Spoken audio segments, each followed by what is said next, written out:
learners, we'll be doing CFN today, and we'll be starting with CFN 1. There are 4 blocks in CFN 1, and we'll be going through the the CFN 1 blocks in this video. So CFN 1 is the first block is about you and your food. We need to know about the food. So we are going through the first chapter, which is food and food acceptance. See, I don't need to explain you what is food. It is very essential part, but this acceptance of food in our life depends on many factors. So we are going to those factors. First of all, let me tell you, our food consists of many types of nutrients like carbohydrate, protein, fat, minerals, vitamins, and of course we drink water, which is also an important part in food, within the food. Okay, now as I was telling, we are coming to the factors which influence food selection. We select our food, right? So the factors which influence is first of all the location, the climate, the weather, that is the physical environment. See, a person who is from Kolkata will be more fond of eating atta or rice than a person who is staying in Rajasthan who will be more fond of eating ragi, jowar, bajra, these kind of things. And this is based, this diversity is due to the location or the climate over there and the weather over there. Everything depends, and that like this the diversity of food changes, and our selection of the factors on which we select the food also changes. Bioavailability of the food, that we say, the food which are available very much in our locality is the one we choose more than the ones which is available in some other locality or some other place. Okay, now coming to the next point, that is economics. Of course, if we are selecting a food, we will always think about the cost or how it is it will cost or whatever, how we can afford it. So food economic is very important while selecting. If we have 100 rupees in our pocket, then of course we'll buy something which comes within that. Very normal, very obvious, and we can't go beyond that. So that is also a factor on which it depends on food selection, which influences food selection as well. Now psychosocial as in maybe say for example, if you are socially very much into a posh area, so what you will do is you will try to find fancy foods and something like pizzas and burgers and everything, and these all comes under psychosocial factor. And if you are in a village or a place where people are more fond of eating homemade food, or maybe there are not much of restaurant or something like that, is a very mediocre community you are belonging to, then you will be asking for rice or roti or something like that. So this is a psychosocial factor which influences food selection. Now coming to education. See, if you are educated enough about the food like we are, we normally choose for the healthier ones, and the one who doesn't know about it, they will choose for unhealthy ones. Sometimes it differs. Sometimes what happens is due to huge amount of knowledge, sometimes people do follow certain things and they will select certain things based on that. And sometimes what happens, you don't know what to eat, you will take something or the other and you'll take, and this all comes due to education. How much you know about the food, or how much you want the food to be healthy for you, or something like that. Coming to culture. So now in India, the diversity of culture is very much, and that totally influences the food selection. What we do is, based on our cultural event or celebration, we select the food on that manner, and this has a very impactful influence in our entire day's meal.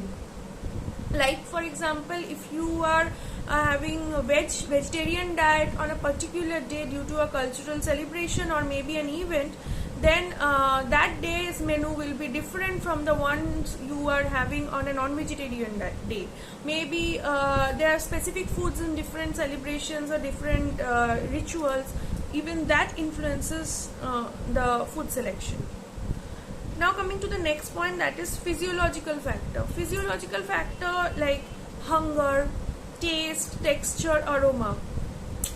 Our likings depend on these type of factor. When we are hungry, we can eat anything. When we are not so hungry, we keep on choosing from foods. Sometimes we like to eat solid food, sometimes we like to eat liquid food, sometimes something semi-solid or soft kind of a thing. Depends on our mood. Then taste, sometimes we like to have something sour, or sometimes something very maybe sweet. So and obviously the smell, the odor of the food is also important by selection. So these all comes under physiological factors. Now coming to the socio-cultural aspect of food. Okay, as I was saying, I have already mentioned about the socio-cultural factors. So these socio-cultural factors can be classified into 4 patterns. One is superstition, one is religion, one is tradition, and taboos. So due to superstition or religion or tradition or taboo, our food selection, like there are differences in food selection in each of the kind. So, and we all have seen that in our everybody's home. Next we come to factors depending food acceptance. Now what are the factors which depend on which the food acceptance depend? Few of it I have already mentioned while doing the factors influencing food selection. So the first one is physiological, under which we can see hunger.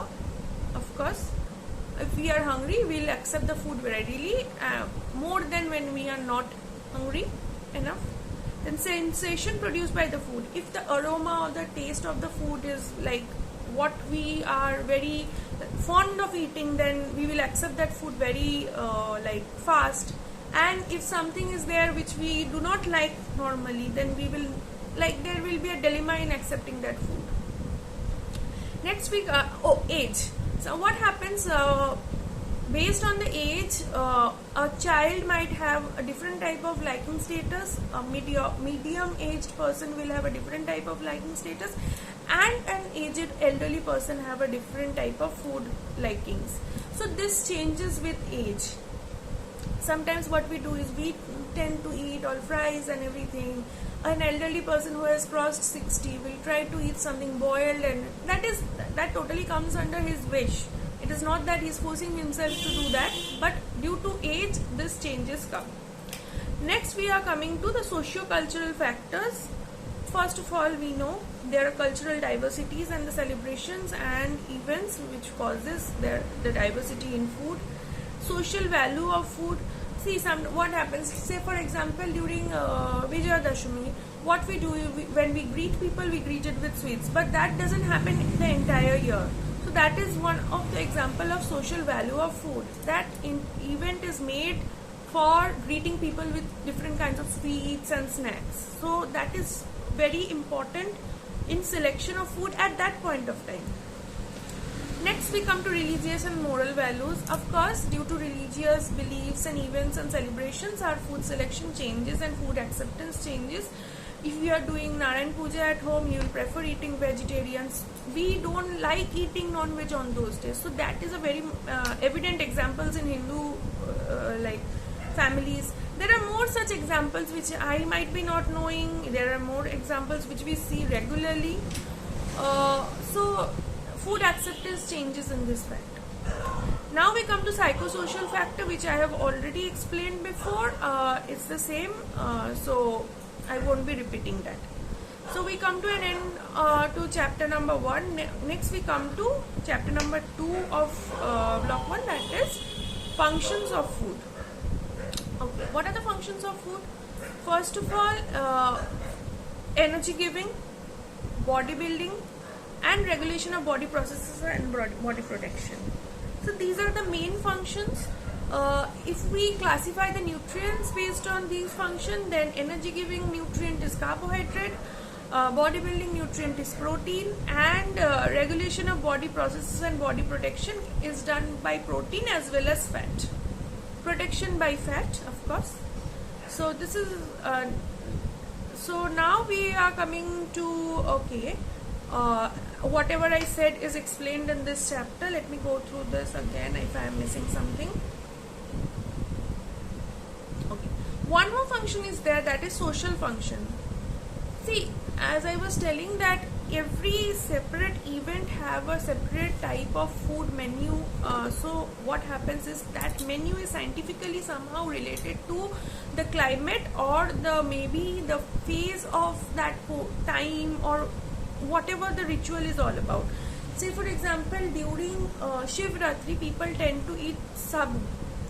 So that is because when the person is fasting for the entire day, that person can fall sick, and this will the sabu after the fasting will provide that person with ample amount of coolness inside, and that's why it will also detoxify if any kind of toxin is formed due to fasting. And moreover, at that point of time, what happened, that is a season changing time. It normally happens in February, sometimes in March, so that is a season changing time, and that what happens is at that time people tend to get sick by pox or something like that. So what happens is this social or cultural food which is implemented also helps in keeping our body healthy, and also it is associated with a puja, so that a person will maintain it based on the religious belief.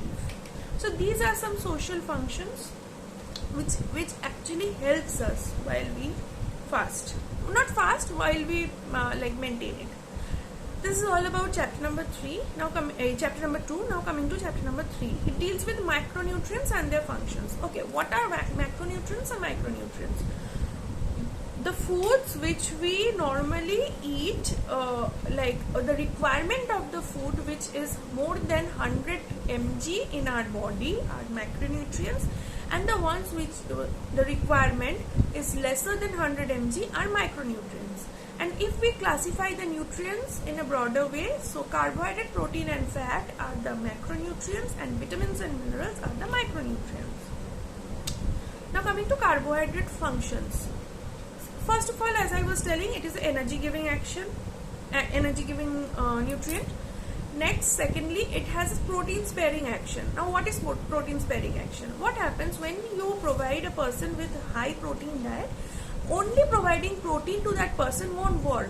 To make the protein work and have effect on the body metabolism, we need carbohydrate along with that. If we have to provide a person with high protein diet, we have to incorporate some part of carbohydrate into it, so that the protein action is done in a better way. And this action of the carbohydrate is known as protein sparing action, unless the protein won't work in the body for which we are providing it to that person.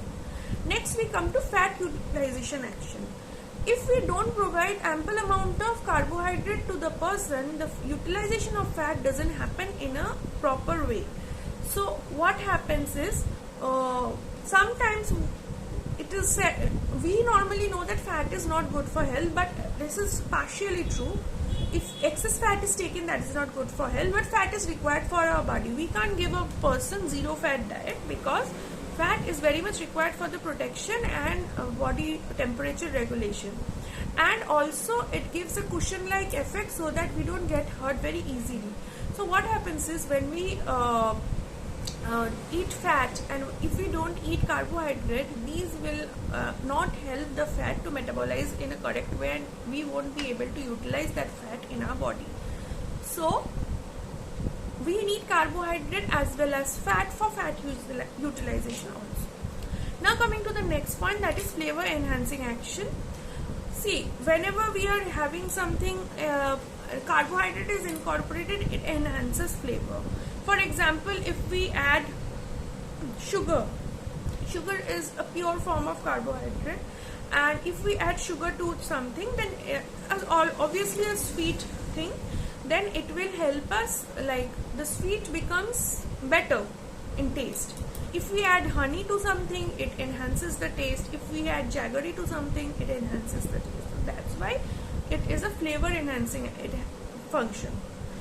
Coming to digestive action, there are some forms of carbohydrate called fiber.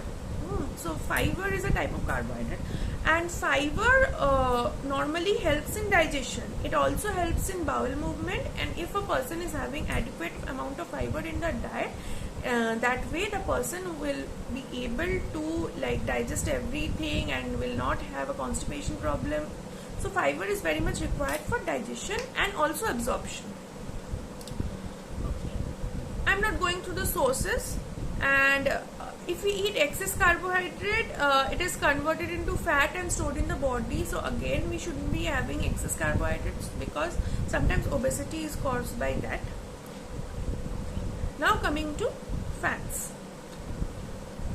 The function of fat is first of all, source of energy, not like carbohydrate, but it also gives energy. Secondly, it is a carrier of fat soluble vitamins, that is vitamin A, D, E and K. Those are fat soluble vitamins, and it carries these vitamins inside our body through blood.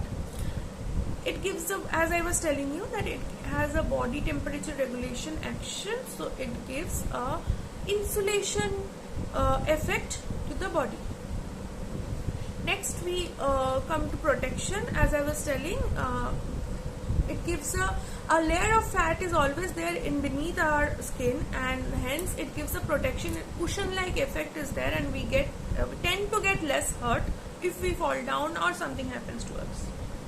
Next we come to palatability. See, if a dish is made with too much of fat, like ghee or vanaspati, or it is like cooked in deep oil, it is always palatable more than a bland one. So it gives palatability. Now coming to the next point, that is the satiety level. It basically, sometimes what happens when you eat something very deep fried or something, you don't feel like eating much, because your satiety level, that is the way you're fond of eating something, reduces, and even your hunger reduces, because what we call in Bengali, it is while we eat fat, mukh mere jawa, what we call, is what I'm trying to say over here. And if we eat something which is too much, which has too much of oil in it, then this happens more often in those cases. There are also other options which does have these type of effect, but fat is one of them. I'm again not going into sources. Okay, deficiency of fat normally causes deficiency of vitamin A, T, E, K. As we know, other than that, nobody will be able to transfer these vitamins into our body. And one more thing is, excess of fat causes overweight. Now coming to proteins. First function of protein is for growth and maintenance. The first and foremost thing which we need while growing and our body development is protein. Secondly, it helps in regulation in body processes. See, all types of enzymes are kind of protein. So any type of reaction or any organ function requires an enzyme, and which is basically a protein. So any body processes are regulated by protein. And thirdly, it is also a source of energy. Okay, if we have if a deficiency causes kwashiorkor, normally that is under protein energy malnutrition. Excess basically doesn't happen of protein, can be taken in amount, but sometimes we can, if not always, we can face diarrhea or something, some stomach upset kind of a thing if we eat too much of protein, but that is not evident enough. One more important thing which we should be eating is water.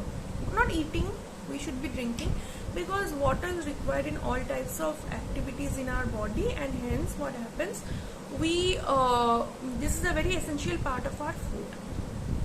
By this we come to the end of chapter number 3, and now we'll be going to chapter number 4 of block 1 of CFN1. Okay, it deals with micronutrients function. See, it deals with vitamins and minerals. I won't be explaining you much about it. You can go to MFN 8 and there is a chapter named vitamins and minerals, and I have gone through details of it, and you can go through that so that you get a clear idea about the vitamins and minerals. So by this we come to an end of block 1 of CFN 1. Thank you.